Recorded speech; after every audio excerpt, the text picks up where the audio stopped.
Good afternoon, dear viewers. I am pleased to welcome you to the LLC Sovelmash channel. As always, Alexander Sudarev is here with you today.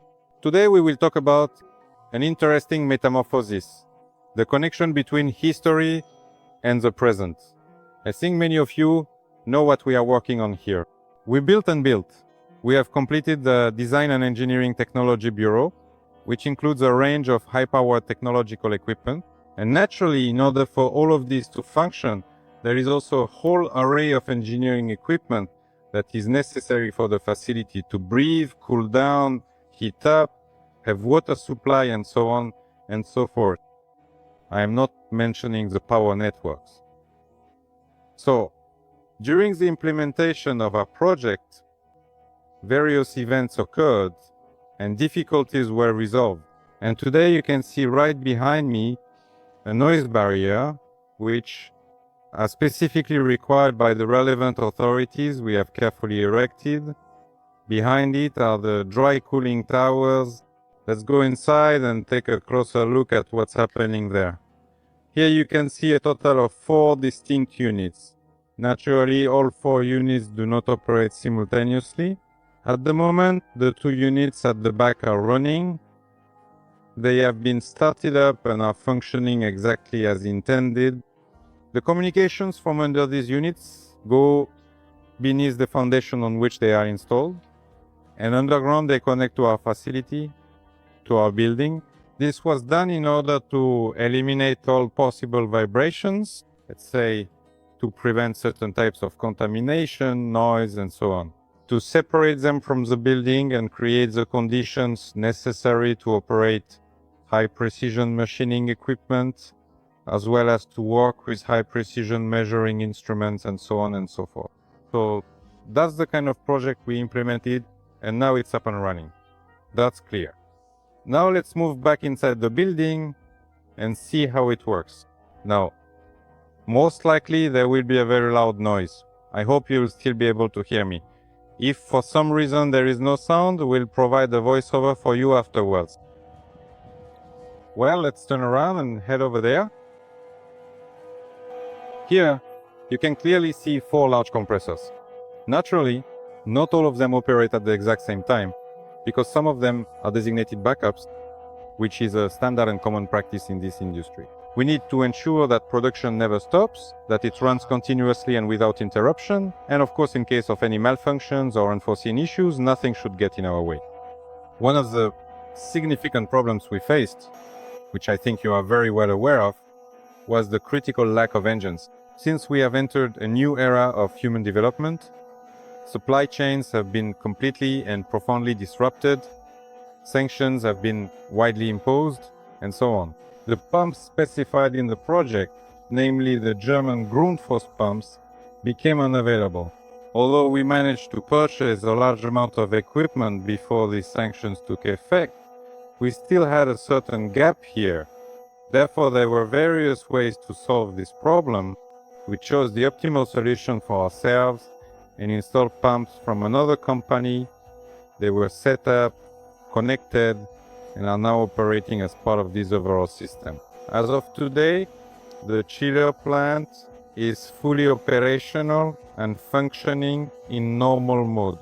But it is necessary to carry out adjustments and fine-tuning in order to provide the required temperature conditions for each room, workshop.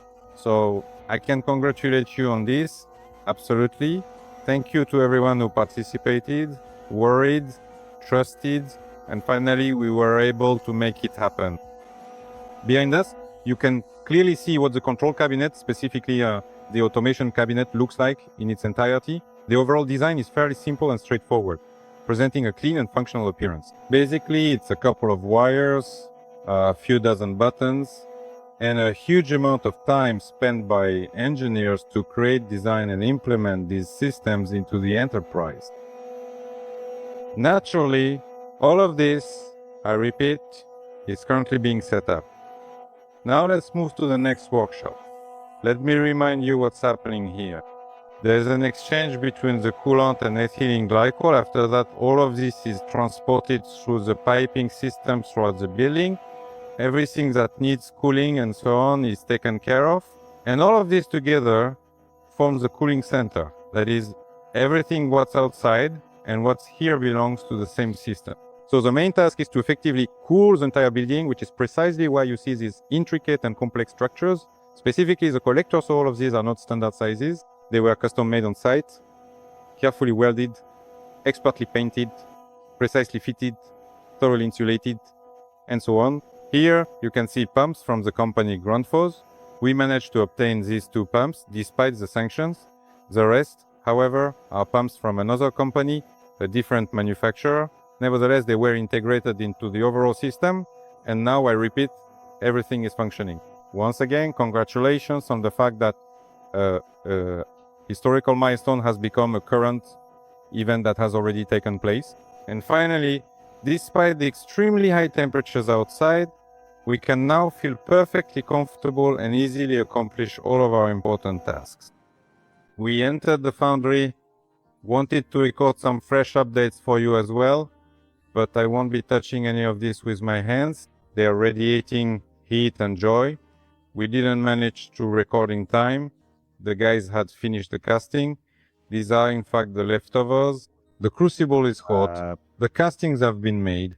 All of this is done to enable the creation of prototypes for aircraft engines and all the other engines we work with. So why are we telling you this now? It's to show that processes are moving forward in different directions. In addition to commissioning certain even engineering equipment, work continues on commissioning technological equipment that has arrived to us. Program debugging is ongoing. And of course, development work continues as well. Because after all, the main task of our complex is engine development and putting them into production. And right now we are reaching the point where we not only need to create a sketch or software simulation, but actually build it in hardware. But not just as a prototype, but as an industrial version, with all the mathematics, economics, and everything properly calculated and accounted for. That's precisely why, at this very moment, we are indeed reaching the crucial stage where truly large caliber equipment and substantial casting installations, and here, as you can clearly observe, you can see the intricate molds themselves here being meticulously put into full operation. A comprehensive and efficient storage system for all of our various products has now been meticulously set up here. And everything appears to be exceptionally well organized and perfectly in its designated place. I haven't used it and don't understand why it's not working. Let's not break it, we'll figure it later. The maximum load for a shelf is 1,400 kilograms. So all of our manufactured products, including blanks and engines, can already be efficiently stored within such advanced storage systems, patiently waiting for their designated turn. But again, without this, without having such systems, we won't be able to work on the tasks that were mentioned earlier. Because all these machines, transport lines, storage systems, and even the engineering equipment needed to make it all possible to turn on and operate, work together as a single unified mechanism. Now, our operator has become a single mechanism with this car that decided to push it, but it didn't go far. Why is that? It holds 1,000 kilograms, and that's also necessary in order to move the product, which we receive in the form of, in this case, yes, rotor blank or motor stator. These all have a certain heavy weight. All of this is stored in carts and then moved to storage locations. So it may sound convoluted, as if we're talking about everything and nothing at the same time. But this time we're discussing history, and now we're comparing our story, our idea, our goal with the fact of its realization. No further comments are needed. We can see the fact has taken place. Well, now let's talk a little bit more about the actual product itself.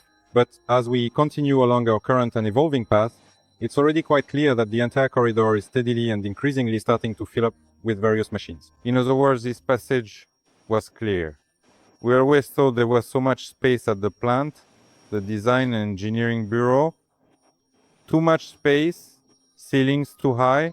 There really is a lot of unnecessary stuff here. Too many pipes, too much space. But now, even in the walkways, technological equipment is being installed. This clearly shows that we are indeed approaching the final and conclusive stage of our meticulously planned operation. And right here, we can distinctly observe what is practically the fully developed industrial version of this particular component, can't we? This is, in essence, a complete package that was precisely created using a specialized and powerful stamping press. Naturally, it already has an impeller, piping, and the motor is installed. This is a specific version with a robust bearing shield. Of course, these intricate parts were also meticulously manufactured by us and subsequently coated using a precise electroplating process with a very specific and high-quality finish that allows us to achieve this truly exceptional kind of result. And by creating these production lines, by building a system that allows us to go from an idea to the final product, we are actually fulfilling the complete concept, the full purpose for which all of this was created in the first place, the development and launch of motor production. Thanks to our various capacities, we can manufacture completely different products, both as prototypes and serial production items. Because the main objective is the creation of production lines. Production lines will include both purchased and specialized equipment of our own design for assembling engines. For all this to become possible, we must calculate, manufacture, test, run trials, and ultimately produce it in a format suitable for batch production. And also, please note that there are completely different engines here, with different designs, because we strive not only to create a technologically advanced product, but also to minimize production costs as much as possible. That's precisely why the various intermediate versions of these engines often look quite different.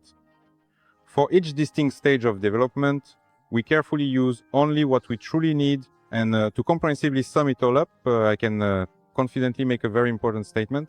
The company's management has made a decisive and important decision. After the facility is handed over to the State Commission and we receive the commissioning certificate, we will begin modernizing the enterprise. This will allow us to significantly reduce the overall production cost of our future products. Specifically, we will begin the crucial process of transitioning from asynchronous motors with standard windings to motors with combined windings, which are currently being developed and produced right here. This will allow us to replace similar motors in machine tools, technological equipment, and engineering equipment. Overall, this will enable us to achieve significant energy savings, optimize spending, and, as I mentioned before, reduce production costs. Therefore, this process is not a quick one. This won't be done in a single day, because some equipment is still under warranty. As those warranties expire, we will begin the transition. There are also particularly critical components that will allow us to achieve the maximum effect. So I won't congratulate you on this milestone just yet, as it's still too early. Nevertheless, in this video, we've shared the journey from background to facts, to what is actually happening. And some of our achievements, I don't think I'd be exaggerating if I called it a certain kind of victory we've already been able to show you. Thanks to your support, your trust, and your help, we have been able to achieve what we have today. So, thank you so much. We will continue to move forward with the development of our project. See you again soon.